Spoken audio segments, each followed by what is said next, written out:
Hello and welcome to Reality Check. I'm Ross Coulthart, and what a week it's been. Very, very busy indeed. Of course, this show, we're going to focus very strongly on the interview I did with Lue Elizondo, the former Pentagon UFO investigator, and his book Imminent. And we're bringing my good friend and colleague Marek von Rennenkampff in to help me do the analysis.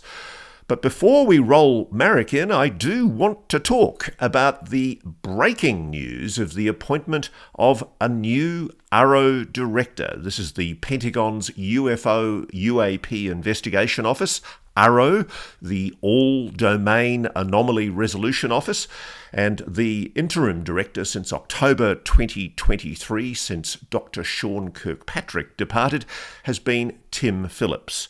And he's now been announced by the Defense Department to be being replaced by a Dr. Jon T. Kosloski, who's come to us from the National Security Agency.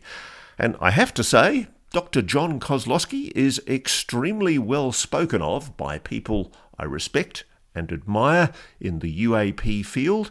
People say he's very, very genuine about bringing a new approach to AARO. Not that he's hypercritical of his predecessors, but that he does want to try and restore public confidence in AARO after, frankly, what has been months of turmoil. One of the first tests of Dr. Jon T. Kosloski, of course, is going to be whether he retains Dr. Sean Kirkpatrick in the rather unusual role he's had as a kind of semi-consultant to AARO, where he's been commenting in his role as a former director of AARO and being given, I think, undue emphasis, because of his past role as a director of AARO. So it'll be very, very interesting to see whether Dr. Sean Kirkpatrick is kept on in that role by Kosloski. But what I can tell you about Kosloski is he's pretty impressive. He comes from the NSA, which is, of course, one of America's premier spy agencies. He's been involved in what sounds like incomprehensibly complicated research, leading mission-oriented research in the fields of networking and computing. He's a subject matter expert in the area of free space optics, whatever that is, advising various DoD agencies. In addition to his optics research and crypto mathematics, Dr. Kosloski invented an advanced language-agnostic search engine and served at the DoD Special Communications Enterprise Office. I have no idea what that means. I took a peek earlier at 2 patents that Dr. Kosloski has patented and found them so incomprehensible I'm not even going to try and tell you what they are. He's got a bachelor's degree in mathematics and physics from California State University, San Bernardino, and a PhD in electrical engineering from Johns Hopkins University.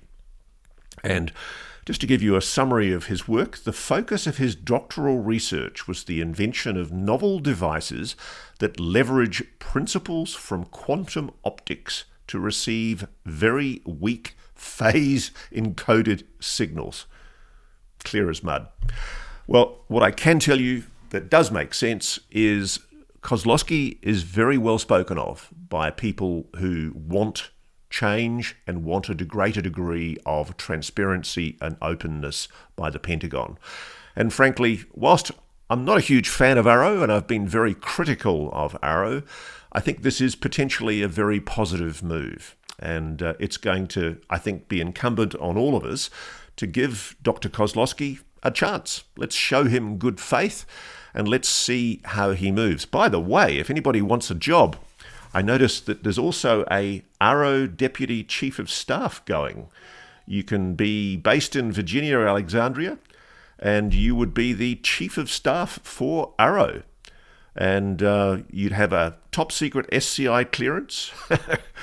So if anybody wants the job, it's up on the odni.gov website, AARO Chief of Staff. Start date 20th of October. So it looks like they're hiring, which is good news. Now, before we get into this week's show, I want to also show you an interview section that we didn't run in the Lue Elizondo interview, purely and simply because of time. A lot of folk have been asking me why Lue Elizondo made no comment about David Grusch.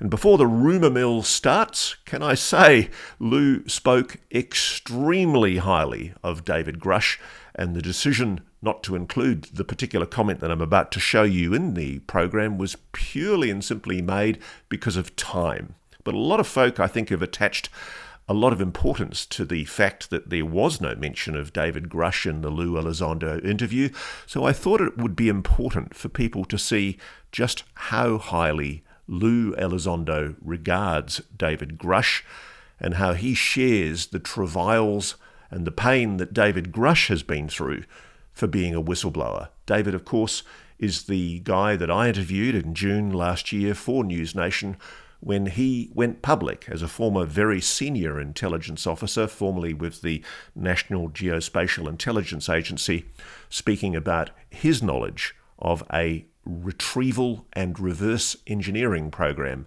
involving UAPs. Here's what Lue Elizondo said.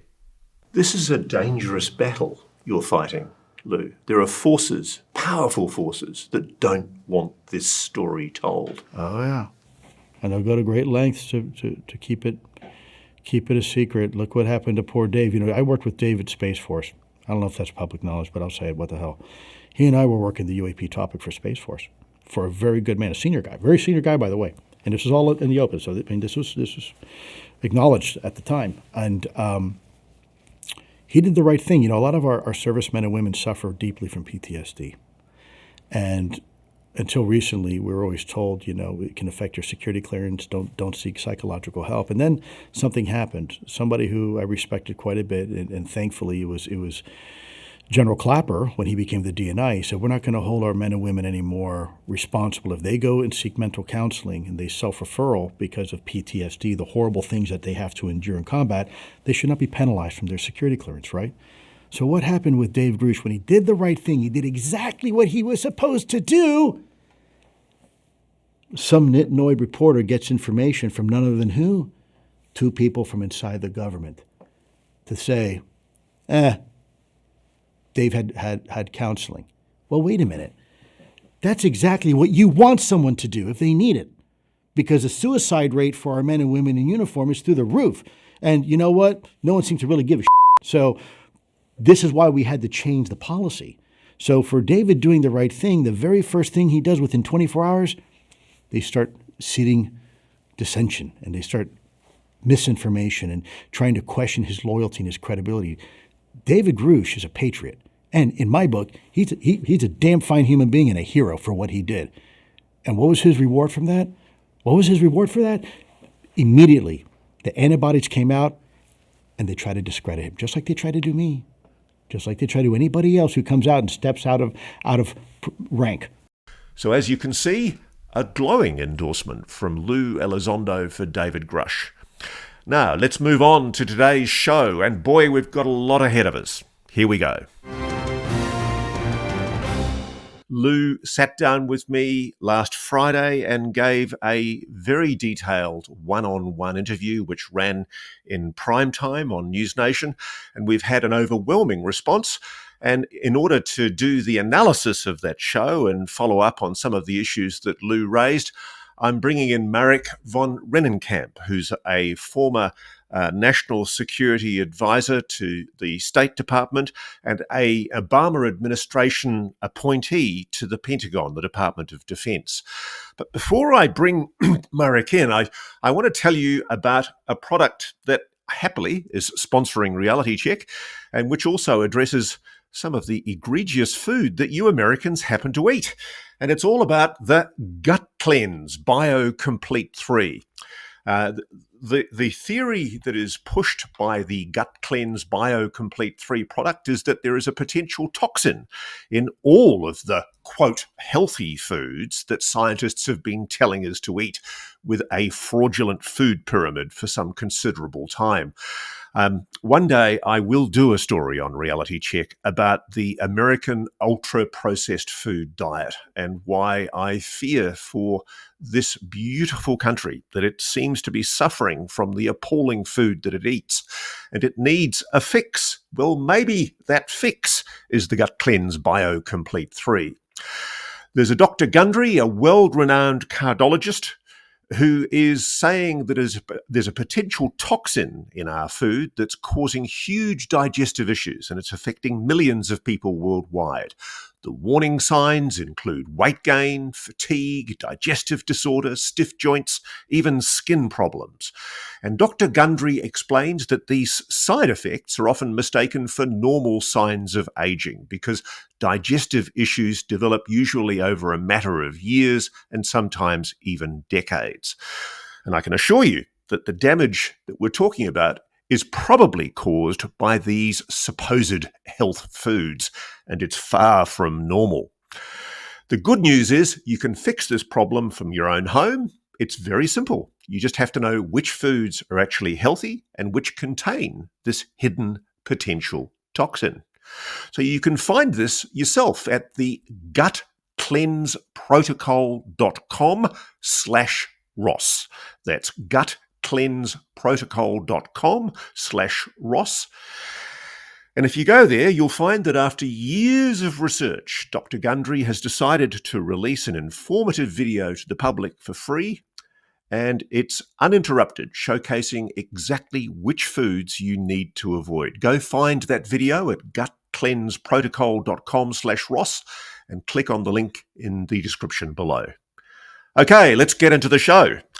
Marek von Rennenkampff, welcome to Reality Check, sir. How are you today? What did you think of the Lue Elizondo special we put to air last week?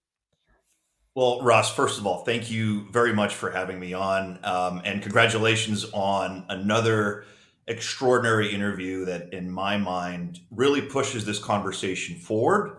And I'll just quickly kind of at the outset state that your interview, Lue's book, really makes the case for why we need Congress to pass the legislation that is before it that would get to the bottom of these explosive allegations that we're hearing from multiple individuals. So, Ross, congratulations. You did a superb job, and love to dive into the details with you. So I should explain that Marek is very much a journalist in his own right. He's a contributing commentator for The Hill, which is a sister publication with the network that we all belong to, the Next Star Network. And Marek, I love your pieces. If we're going to give each other a mutual admiration society, I think everybody should read the Hill contributions made by Marek because he adds a depth and a contribution to the issue that, frankly, in television, we're not able to do quite often. I do agree with you that Lue's contribution was significant, and I think the passing of the legislation that's coming up in the National Defence Authorization Act at the end of this year is going to be absolutely crucial. I have to admit, I'm not optimistic.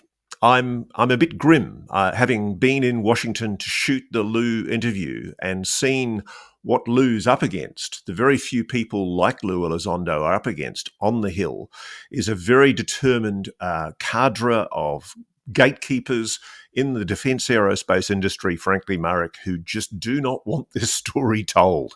And I just want you to have a look at this clip. This was an exchange that I had with Lue, basically with the Congress as a backdrop, and intriguingly with the Smithsonian Science Museum, which I thought was quite apt as a background as well. And we were talking about how reluctantly he's become very much the face of the UAP issue. So Lue, when you first started out in this campaign, I mean, it was back in 2008, you first heard of UFOs. You had no idea about the phenomenon, did you? No clue, not at all. Never even thought about it. And yet, what was it, 9 years later, 2017, you were the public face of a New York Times story that rocked the world. One of the public faces, not the public face. Look, this has always been a team effort. It strikes me, Lue, you're a very humble person. You are very much the reluctant hero in this campaign, aren't you? Look, it can't be about me, right? I'm doing this so you can think on your own. Don't rely on me, on Lue Elizondo, to tell you what to think. That's the exact opposite of what I'm trying to achieve. I'm trying to enable everyone, the American people, these folks up here. That's what my goal is. So you want people to get up there and start asking questions of their Congress people? Absolutely. And I got to tell you, there's people right now in that building that are very keen to get to the bottom of this, and they're committed. I mean, these are on both sides, both Republican and Democrat, and even independents. This is truly a bipartisan issue. Any thoughts on what Lue's just said to us there, Marek? Well, Ross, first of all, I want to highlight that this is, and as Lue made very clear, this is one of perhaps the only issues, or one of very few issues, that is truly bipartisan in a deeply divided country and in a politically fractured nation. So I do want to highlight. I know there is some pessimism about the legislation that is in front of Congress, but I do want to highlight that perhaps maybe highlight the positive and the more optimistic side of this, and that is that this has united the all of the kind of different factions in American politics, whether it is Democrats, the more MAGA Trump Republicans, and more moderate Republicans. We've seen a remarkable kind of coalescing around the members of Congress who are interested in this. And we really need to see more step up and become more vocal. But Lue's right. There is certainly a lot of work ahead, but it is a bipartisan issue, and that deserves a closer look and certainly some analysis and examination. I think the thing that sticks out for me is Lue is, as he acknowledges, he's quite a humble guy. He doesn't like being the focus of attention. But the reality is, what really struck me when I was filming with him over several days in DC, he's under incredible pressure. And the decision that he made as, a very senior serving employee of the Defense Department to step away from that world that he'd been part of for decades and to make this decision to speak out publicly and take a stand on the UAP issue, it's probably the bravest thing that he, as a warrior, as a combat soldier, has ever done. And I was really shocked today, Marek. I'm going to take a swipe at the stupid sod who basically made this insinuation against Lue. I won't say who it was, but this idiot commented online basically saying, in the wake of his CBS Mornings interview, this is just a cash cow for Lue Elizondo, and that essentially all this is about is insinuating that he and we are all about making money. I can tell you, for Lue, the costs have been intense. And that's the thing that really struck me when I was filming with him, is the damage that this has caused to his career, the stress on his family life. It's intense. And I don't think the public understand the degree of sacrifice that he's making in order to bring this issue into the public domain. I couldn't agree more, Ross, and it really speaks to motivations. To your point, I think actually physically showing a photo of the RV, the trailer that he lived in your special, it drives home that this was not easy for Lue, his family, and it certainly was an enormous stressor on his life. There's no question about that. I think he saw, as Chris Mellon has elucidated, he saw a major national security vulnerability, an extraordinary gap that nobody was paying attention to. And he's been hammered, he's been attacked relentlessly online and by the Pentagon. And so you're absolutely right. He made some enormous sacrifices to come forward, and he is driving the conversation forward now, several years on from going public and from that fairly well-known resignation letter. Now he is driving the conversation, and he's truly, I think it would not be hyperbolic to say that he is one of the key catalysts behind some of the most extraordinary legislation we have seen in American history.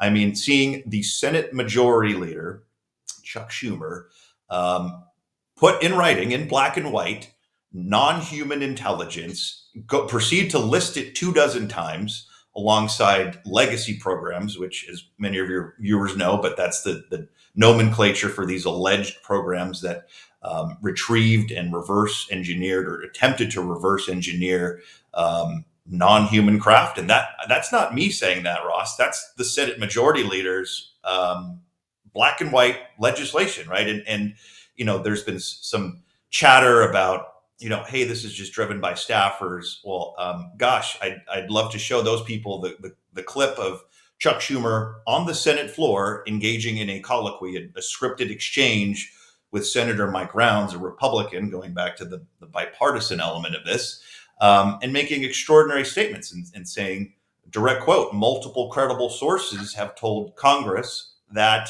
information has been withheld illegally. So just to quickly come full circle, Lue has catalyzed a remarkable moment in American history. And if it's all nonsense, boy, we need to know. And that's all the more reason to get this legislation passed and for American citizens to engage their elected representatives. Marek, I want to drill down into something that I know is in your area of expertise, which is the inevitable criticism of Lue is going to be, where's the evidence? Even in the wake of the show that went to air over the weekend, Lue's basically being criticised for making assertions that he can't back up. And even on his own admission, he can't back up because he's constrained by the DOPSA, the Defence Office Pre-Publication Security Review, which very, very heavily constrains what he's allowed to talk about. But you were talking there about Chuck Schumer, who, if I'm not mistaken, Chuck's a member of the Gang of Eight. He's a member of the group of 8 people in the Congress. And this is why it's so significant. This is why, you could drive a car at people and they still wouldn't understand the significance of this. Chuck Schumer is one of the guys in the Congress who is briefed, isn't he, into the most sensitive secrets in the United States defense and intelligence community. He's allowed to know about the waived, unacknowledged special access programs, the most dark secrets of all. And presumably, if there is a legacy UFO crash retrieval reverse engineering program, one would assume that he's at least privy to some of that. Or do you believe that the implications of what Lue is saying are that somebody like Chuck Schumer has realized, and the reason why he's so motivated about this with getting this legislation through the Congress is because he's realized there is something going on and he doesn't know about it? So, Ross, a lot to unpack there.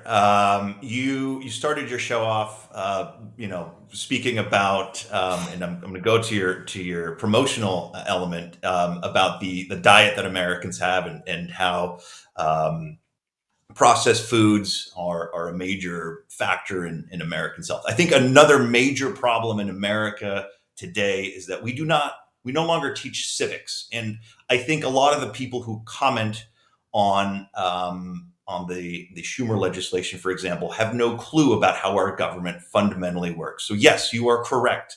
Chuck Schumer is a member of the Gang of Eight, a very elite group of members of Congress who are supposed to be, under our Constitution, aware of, read into our most sensitive secrets. And when somebody like Chuck Schumer, a cautious politician, comes out and authors 64 pages that, if you read it, the letter and spirit of that legislation, it says, somebody who should have knowledge of X, Y, and Z, does not have that knowledge. And we have, quote, credible evidence and testimony that indicates that information has been withheld from Congress illegally. That is it's an earth-shattering development that I must say I'm ashamed at the U.S. media and the mainstream media, the lack of the attention, the complete ignorance of the kind of the monumental allegations that are part of this legislation, as well as the caliber of the individuals who are sponsoring it. Let alone, we can take Lue out of this. You can take individuals like Carl Nell, a high-ranking former Army officer who's said the same things, David Grusch. You can take all of them out of this. If you just take the Schumer legislation just by itself, on its own, it is a remarkable piece of legislative writing that has umpteen numbers of subtext and context that need to be analyzed. So do you think Schumer knows about the crash retrieval program, or do you suspect he's realised that he's not been read into something that properly Congress ought to have been briefed about? Yeah, that's a good question. And Ross, I like to deal in facts. So now we're going into speculation territory. And I want to be clear that I'm speculating here. And I suspect that I don't think he's been read in if these programs are actually in existence. And correct me if I'm wrong, if you've heard anything else, but I suspect that thanks to Lue and his efforts and other efforts, Chris Mellon, Dave Grusch, you can go down the list. I suspect that enough individuals have come behind closed doors to Congress and has resulted in this legislation. A pet theory of mine, and I'm open to any and all alternative takes,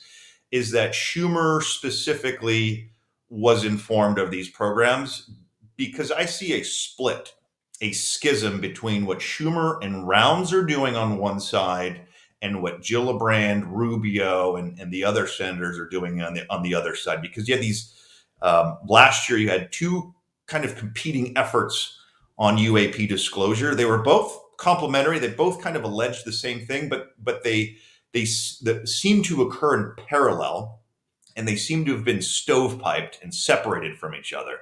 And I find that intriguing, right? For every indicator that we have is that Schumer's and Rounds have been kind of doing something in perhaps a silo, and that could be because Schumer was informed perhaps by some high-ranking officials privately that this is worth pursuing. I could very well be wrong, but that's a possibility. I'm just calling it how I see it. So that's I think a distinct possibility. Let's get into some of the detail of what Lue revealed on the NewsNation interview. I think one of my favourite moments, if you can have a favourite moment in something like this, something as serious as this, is the quite extraordinary detail that he gives of an alleged biological implant, some kind of alien implant being removed from a US serviceman, I think at the Walter Reed Medical Hospital, the military hospital, where the surgeon who is removing the object is so freaked out because it appears to be trying to avoid being captured by the surgeon. And when it's in the petri dish, it even moves in the petri dish. That for me was one of the most uncanny moments. You know, you're literally describing what may be non-human technology, implants. That's right, Ross. And look, here's where I have to be maybe a little more circumspect and maybe even skeptical. And that is a remarkable story. And if we get more corroborating information, excellent. The bottom line from my perspective, and I think I started with this, is these are very serious people that are making these statements and allegations, to your point, right? That is all the more reason why this legislation is so important. We need to get to the bottom of that, right? Lue, have nothing but utmost respect for him, but we need evidence. We need somebody to come forward, raise their hand in front of Congress and said, yes, I took that specimen out of service member X. Go in front of Congress, do it under oath. Let's move this process forward. So I think that the point is, thanks to your reporting and your interview, we now have something tangible to dig into, to sink our teeth into, and for Congress to pursue, because nobody else is going to pursue this. I guess the question, though, in my mind, Marek, is how much really is Lue's interview going to move the needle? Because he is susceptible, let's be brutally honest about it, he is susceptible to the allegation because of the constraints imposed by his DOPSA, by that Defence Office pre-publication security review. He's susceptible to the allegation that he's just not providing any evidence to back up what he says, that we just have to take his word. You know, essentially, I was told something by people at Walter Reed Military Hospital that an implant was removed from a serviceman and that it was doing weird things which appeared to be evading detection. I mean, ultimately, you're right. the only way to substantiate that and to corroborate it is to bring those people before the Congress or to get them deposed in some way, maybe sit them in front of a TV interview. If you're out there, whoever that was, very happy to talk to you. But the thing that really does make me wonder is whether the Elizondo interview in itself is going to move the needle at all, or whether even within the UAP community, there's going to be a kind of a ho-hum. We've heard all this before. These kind of claims have been made before. Lue's talked about Roswell before. He's basically said Roswell was real. What's the evidence? What do you say to that? What do you say to that suggestion? Where's the evidence? Ross, I agree completely. And I've been in touch with Lue and other folks, and I suspect we may be learning more if certain legal elements are addressed. We may be learning more, and I'll have more to say about that in a Hill piece coming up soon. But I want to really get back to the core of your question, Ross, and I'll take this back to the New York Times story that Lue helped break with Leslie Kean and Ralph Blumenthal. And that article was published alongside two videos, right? The Go Fast and the Gimbal video. And all along, there was an aviator by the name of Ryan Graves who was intimately familiar with that incident. He didn't say anything publicly until what? Until that video became public. So my hope is, and this is part of why I cover this story, and my hope is that when people see your special or read my piece or what have you, that it elicits some kind of interest, or it lights a fire, and an individual or multiple individuals with knowledge of that incident or allegation feel less encumbered or are free, feel more inspired to speak to Congress or whoever the case may be. If it's the media, if it's you, I hope they go to you, Ross. Me too. Yeah. So I think shining a light on these allegations and reducing the stigma and normalizing this conversation, hopefully will result in a critical mass that sustains itself with more individuals coming forward. I think that's the core of what we are doing here. I think that's the key point, and that's what I was looking for to hear from you, which is that what Lue Elizondo has done is normalize this conversation. I was watching, before I came in for this interview, I was rewatching the CBS Mornings interview that he did, which was only 4 minutes, but 4 minutes on a very key primetime network television morning show. And it really struck me how receptive that group of interviewers were. I think there were 3 interviewers from CBS sitting there with him. They were very receptive to what Lue was saying. There was no attempt to giggle or stigmatize or treat with taboo a subject that probably, I reckon, 5-6 years ago, before the whole New York Times story broke, I reckon it would have been giggled at. People did. They kind of sniggered at the subject of UAPs. Now we've moved beyond that. I think the public, there's a wisdom of the crowd there. People are basically thinking, yeah, you know what? There is something to this. So I think the significance to me of the imminent book, the Lue Elizondo book, is that what it's doing is it's normalizing the public conversation.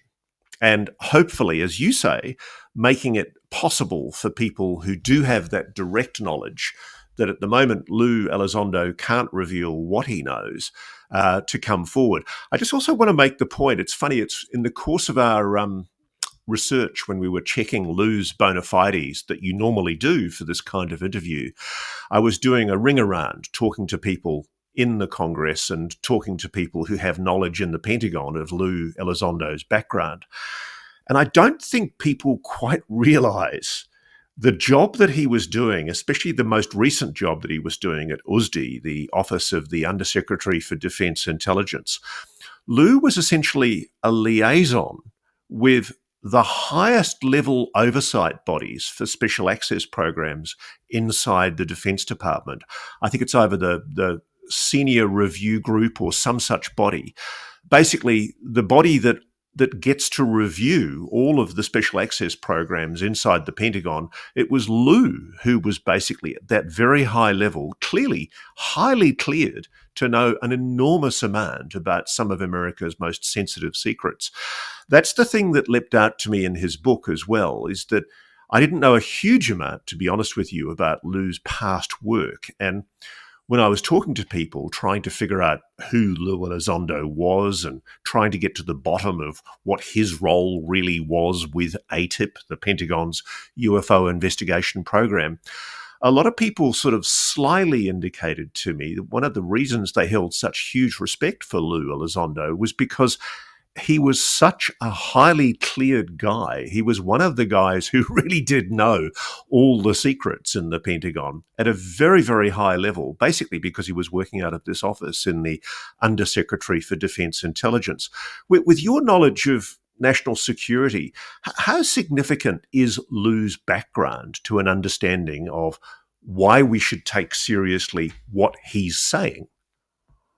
That is a fantastic question, and I think for the folks that are not initiated into the kind of the nuances and the arcane process of the national security establishment, Lue had a lot of tickets. What are referred to? Those are the special accesses to compartmented secret programs.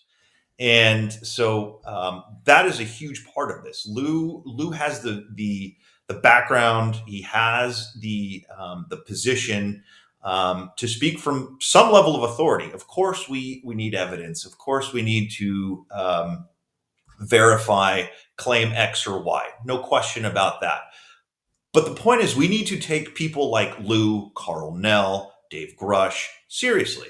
There's this constant refrain. Oh, we've always heard this story. It's been around for years and years and years. Well, maybe there is a reason that has been around for years. But B, we have never had multiple individuals that were so highly cleared into very sensitive programs and activities, basically in lockstep with the core allegation. And that is extraordinary. And that's all the more reason why we need to take this as seriously as you and I do. But I really, think we need to spur some more interest in the media and the broader public, because this is the characters that the key characters are truly credible on their face. Let's put it that way. It's a huge sacrifice for Elizondo. I mean, I was really struck when I was talking to him and Jen, his wife, the financial, but also the emotional cost for him and his family, just dealing with moving away from a very secure job as a fairly senior official in the Department of Defense, coming out of the shadows, basically losing everything, going and working for Tom DeLonge's To the Stars Academy, getting his salary cut in half, living in a motorhome, digging his own pit toilet. I mean, my God, it was a wretched time for the poor bloke. I have to admit, seeing the pressure that he's under and how vilified he is often by people who are completely ignorant of the sacrifices that he's making, I do wonder sometimes whether he might regret privately making the decision that he made, because the public, to a large degree, is unappreciative of the sacrifice that he's making. And I think one of the things that we should acknowledge, Merrick, as part of our job as journalists is these people, whistleblowers like Lue, they make enormous sacrifices. Dave Grusch, Lue, even Carl Nell, Chris Mellon, all of these people sticking their heads up. There's a tendency for these people to get shot at purely and simply because they're taking the risk of actually sticking their head up above the parapet and talking about things that are very, very unpopular from within the Defense Department that, frankly, let's be honest about it, a group of gatekeepers don't want known. Absolutely right, Ross. And that's so I try not to consider myself a journalist. I don't have any formal journalistic training. I do have a little bit of analytic training, right? I worked in the government, graduate school degree, really focused on analysis, national security analysis. And when I look at the various players, Lue, particularly Lue in this case, Grusch, Nell, to your point, that does fit into my analytic judgment. What are these individuals' personal circumstances. Are they enriching themselves? I don't see. Obviously, Lou's living in an RV and digging his own toilet. He's not enriching himself on this topic, right?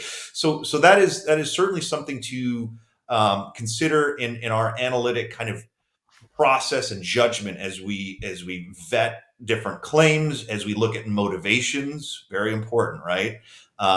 So I think you hit the nail on the head. It's very, very important to keep these personal circumstances in mind, and I think it's absurd to call these individuals grifters. Just absurd on their face. They gave up very well paying jobs to speak what they believe is the truth, and there certainly is a lot of circumstantial evidence, whether it's the legislation alone, right? There's an enormous amount of circumstantial evidence that they're on to something significant. I think one of the things that leapt out at me in the interview that I did with Lue, and he's also expanded on this in detail in the book, is his account of the Collins elite, that there is in the Pentagon and in the intelligence community a group of people who are deeply, and no criticism of them for this, by the way, they're entitled to be religious. They're deeply evangelical Christian, deeply, deeply religious. And they perceive the phenomenon, whatever it is, as demonic. And Lue tells me in the interview, and he does a little bit of this in the book as well, about a meeting or a sort of a confrontation in a hallway that he had with a very senior member of the Collins elite, somebody who was very, very senior in DIA. I think you and I both know who he's talking about. And I've looked online, and this person he's a very deep evangelical Christian, somebody of avowed Christian faith. What do you think about the propriety of somebody in the Defense Department, though, letting their religious faith intrude on, one, the public's right to know about something that is, according to Lue Elizondo, Chris Mellon, Dave Grusch, Colonel Nell, a national security, public safety threat? And what do you think about the idea that religious beliefs are allowed to intrude into the day-to-day workings of a government agency, especially one as crucial as the Pentagon? I think it's outrageous, Ross. Pure and simple, it's outrageous. I think it's unconscionable to have any kind of bias, right? That's the worst thing from an analytic, from a national security perspective. Any kind of bias that clouds objective thinking, objective analysis is a major, major source of concern. And if what Lue is saying is accurate, this is pretty extraordinary. And I do want to, on the topic of religion and theology and UAP, I want to quickly just plug, and I'm not an expert. I'm the first person to admit when I'm not an expert on something.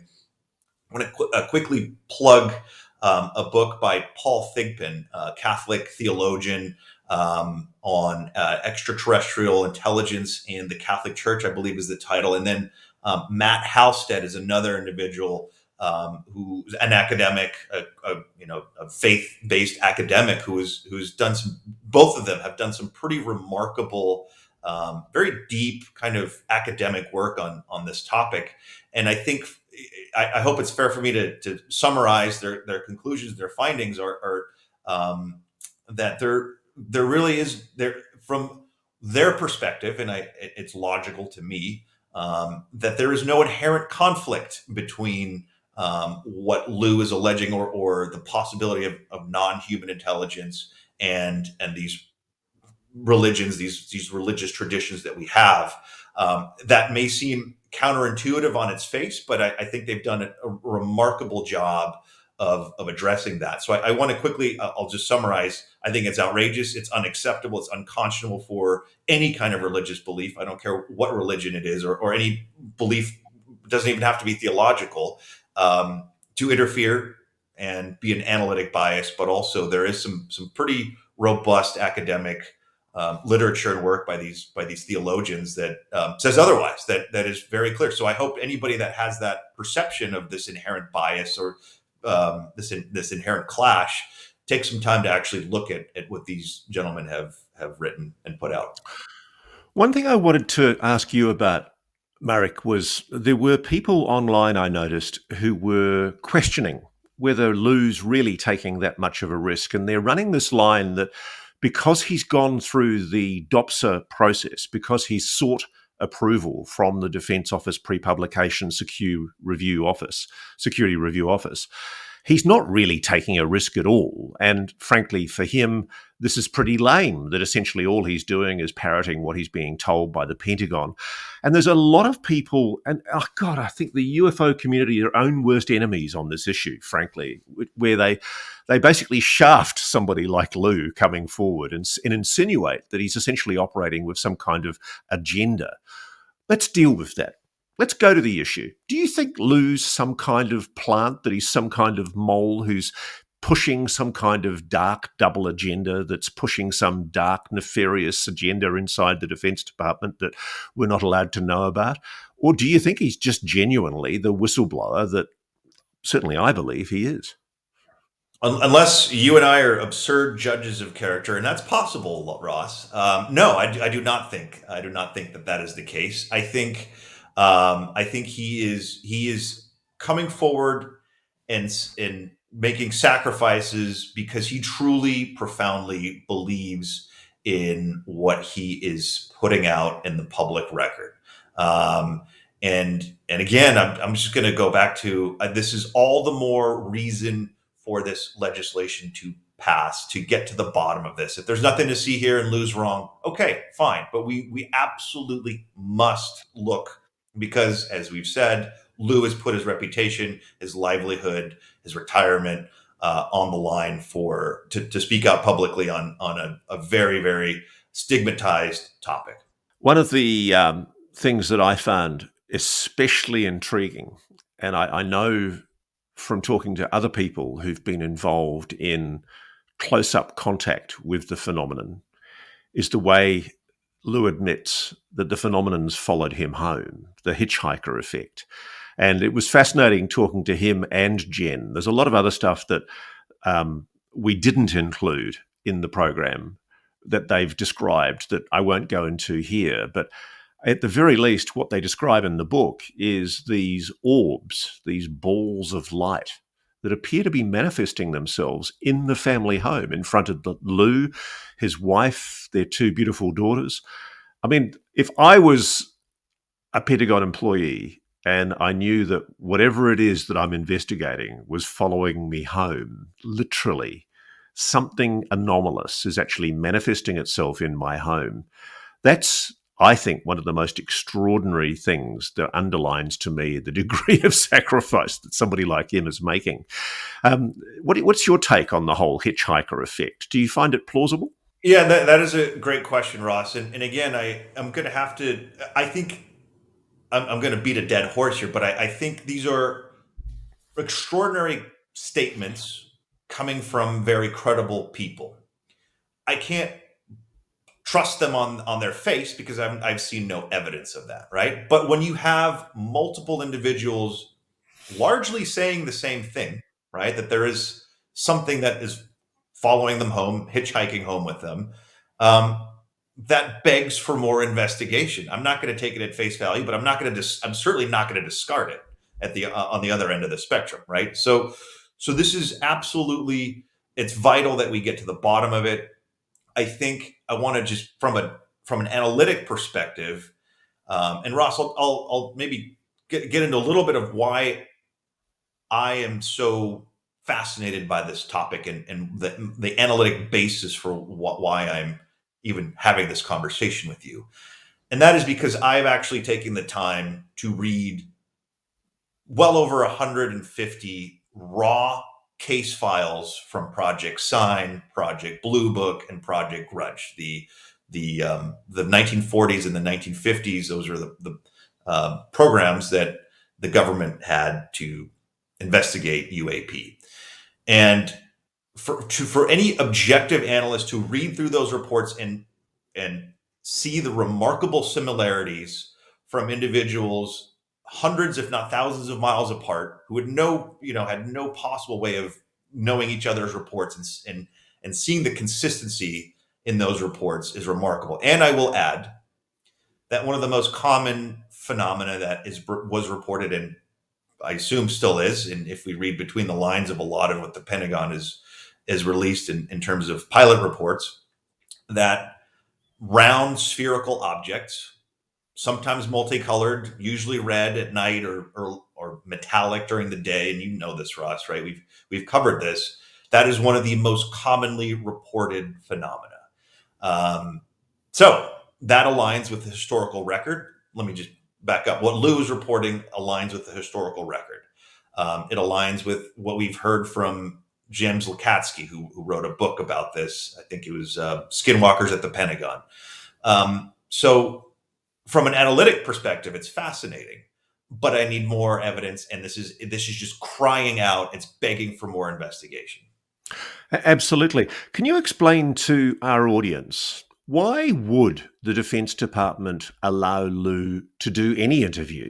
I mean, essentially, if it's true that there is this legacy retrieval program, crash reverse engineering program, why allow him to do any kind of interview at all? Why not just say, look, you're a Defense Department employee, we're going to shut you up? I mean, in my jurisdiction in Australia, the Defense Department hates the media. They loathe talking to the media. Right. And, I'm always amazed that the Pentagon actually has a publication security review office that actually allows its employees to get their potential media commentary or published commentary published. In Australia, I think they'd rather put you up against a wall and shoot you. So why is there a DOPSA process? Why is there even a process like this at all? And should we make a conclusion from the DOPSA process that there is a willingness inside the Pentagon, or at least some part of the Pentagon, to be open and candid about this issue?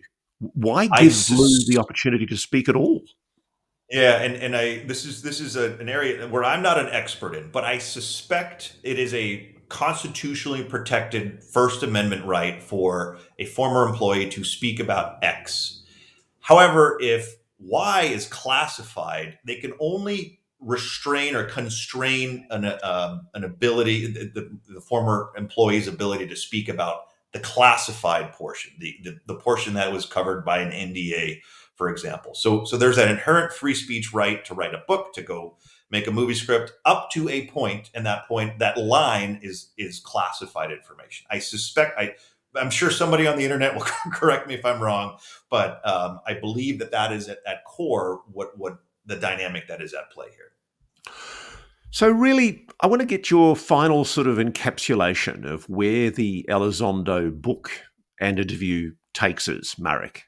I mean, has it pushed the needle at all? Is it really advancing public awareness or public initiative at all? And more importantly, is it going to make a jot of difference in the Pentagon or in the Congress? Ross, I am optimistic that Lue's book will, in fact, move the needle. That being said, that is a testable hypothesis, right? We can have this conversation in a year, in 2 years, and we can check to see how much, if at all, Lue's book and your interview moved the needle. That being said, I am, from my perspective, I am only seeing more individuals, more credible people coming forward and seeing a slow, let's call it an increase. It's a chain reaction, right? Of individuals. At one point, it was just Chris, Mellon, and Lue. Then Dave Grusch came out. Then Carl Nell came out. Then James Lukatsky came out, right? So you see this ever expanding, and this is the word that Senate Majority Leader Chuck Schumer used in his press release, a vast web of individuals. That's the direct quote. Congress uncovered a, quote, vast web of individuals, and that formed the basis for this remarkable legislation. So I'm optimistic that the book, your interview, our coverage, our combined coverage will get the right people who are interested in this to come forward and hopefully catalyze some more transparency, some more openness, or more action, more congressional action with teeth in the coming months and years. If the legislation doesn't pass at the end of this year, if the gatekeepers, if the sycophants to the defence aerospace industry are allowed to get their way on the Hill towards the end of this year as the Defence Authorisation Act comes through the House, If it doesn't pass, isn't there a risk that we could go back to another 30 or 40 years of continued embargo on truth about the UAP issue? I mean, this could all go back into a box so very easily, couldn't it? Ross, it's something I've thought about it, and it's me physically seeing history repeat itself. I am seeing echoes of the post Robertson panel Defense Department in the current UFO analysis office. Right? There's nothing to see here. It's all nonsense. So yes, could we go back to that dynamic? Absolutely, we could. However, and maybe I'm just being optimistic, but just seeing more and more credible individuals coming forward publicly, despite the stigma, despite the risk to their reputation and their livelihoods, I am cautiously optimistic that the genie is out of the bottle. But Ross, maybe we can make a deal right here, right now, that we have this conversation in a year or two and see if I was right or if I was wrong. Now, Marek, I want to pay credit to the work that you did in picking Dr. Sean Kirkpatrick up on some of the things that he said in some of his public commentary.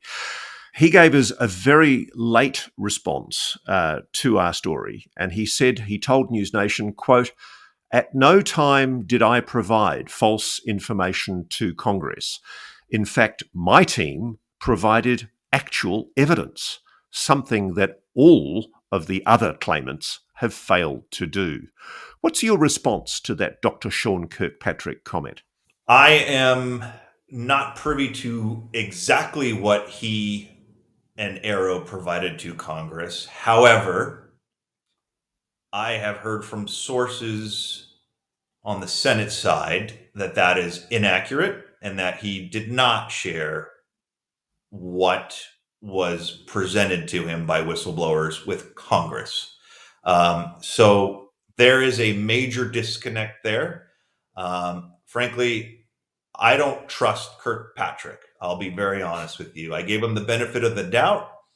I spoke to him in person in November of 2023. I spoke to him in a lengthy interview. I want to be very clear. I'm very grateful for his time, but based on what he told me about the most recognizable UFO UAP footage of all time, you'd think that the guy whose job was UFO analysis could maybe know some basic facts about the most extraordinary UFO or most recognizable UFO footage of all time. And he either lied to me to my face twice, or he's astoundingly misinformed and ill-informed about the key UFO incidents that we all know about, the Nimitz incident and the 2015, the gimbal incident and the Go Fast videos and all that. So I have very little faith. Can I just stop you there for a moment? Because I'm really interested in getting you the detail on this. What were the possible untruths or inaccuracies in what he told you? Yeah, sure. It's pretty astounding. So the gimbal video, I think most Americans have seen it. They might not know it, but they've seen it. And he told me that was likely a balloon with that bizarre infrared reflection or infrared signatures. He told me is a reflection from the sun. Okay, Dr. Kirkpatrick, that incident occurred at night, so we can rule out the sun, right? You can hear the aviators on the cockpit audio say that the object and the video and the other objects that are accompanying it are going against 120 knot winds. That's category 4 hurricane force winds. I don't know, Ross, I don't know any balloons that go against category 4 hurricane force winds. And if you do, boy, that's a heck of a child's birthday balloon or toy. So that's one. Pretty astounding. If you don't know the basic facts about the most recognizable UFO video of all time, I don't know what to tell you. Where did our taxpayer dollars go? That's astounding. So that's the issue. The issue is that we don't appear to be getting from the Pentagon's UFO investigation office, the all-domain anomaly resolution office, we don't appear to be getting a scrupulously objective reasoned, well-argued explication for why we shouldn't be taking these seriously as anomalous objects. And I'll quickly, the Go Fast video, he endorsed NASA's analysis. After NASA made just an astounding catastrophic mathematical error in its analysis. I have some help. I've got an actual scientist helping me on we're working through this stuff. And then after I pointed out NASA's error on that particular video, Kirkpatrick said, "Oh, I haven't looked at NASA's analysis. Are you joking me? I mean, you literally just endorsed it, gave it a ringing endorsement a few months ago, and then you said you haven't looked at it. I mean, this is just astounding incompetence, or it's a disinformation operation. It's one or the other. There's no gray area here. This is binary. It's 0 or 1. And look, he could have misspoken. Fine, I'll give him the benefit of the doubt. The first time he did it twice, and now let's be analytic about this. AARO's historical report was, from an analytic perspective, atrocious. It was astoundingly. It was awful. It was one of the worst pieces of. It was a dog's breakfast. Let's call it what it is. A dog ate my homework. I wouldn't even call it a report. And then you had this absurd explanation for, some of your viewers might remember, during the big UFO hearing, Matt Gaetz, congressman from Florida, described a UAP incident that occurred, that Air Force personnel felt obligated to report to his office. There's a reason they went to his office and not up the chain of command, I suspect. A pretty remarkable incident. And AARO put out this, they called it a case resolution report, that said it was some kind of high-end lighting balloon that even Mick West didn't buy. Mick West, as some of your viewers know, is perhaps the most notable UAP skeptic in the world. He didn't buy this explanation of their first, their primary culprit for this incident. And any number of, you get into the radar issues. We don't need to belabor or get into the nuances, but the point is, Kirkpatrick's comments to me come in a much broader quiltwork of nonsense and absurdity that is coming out of AARO, which looks exactly like what we saw with Blue Book following the Robertson panel in 1953. Well, Marek von Rennenkampff, let's just hope that in 30 years' time, you and I aren't still tilting at windmills looking for Pentagon truth and honesty on the subject of UAPs. I sincerely hope we get an answer, any kind of answer, sometime soon. Marek von Rennenkampff, thank you so much for joining Reality Check and helping me analyse the Lue Elizondo interview and imminent book. Look forward to talking to you again soon. Ross, thanks so much for having me. Thanks for watching. Go to joinnn.com to find NewsNation on your television provider. And please don't forget to click that red subscribe button to ensure you get more of NewsNation's unbiased and fact-driven news coverage.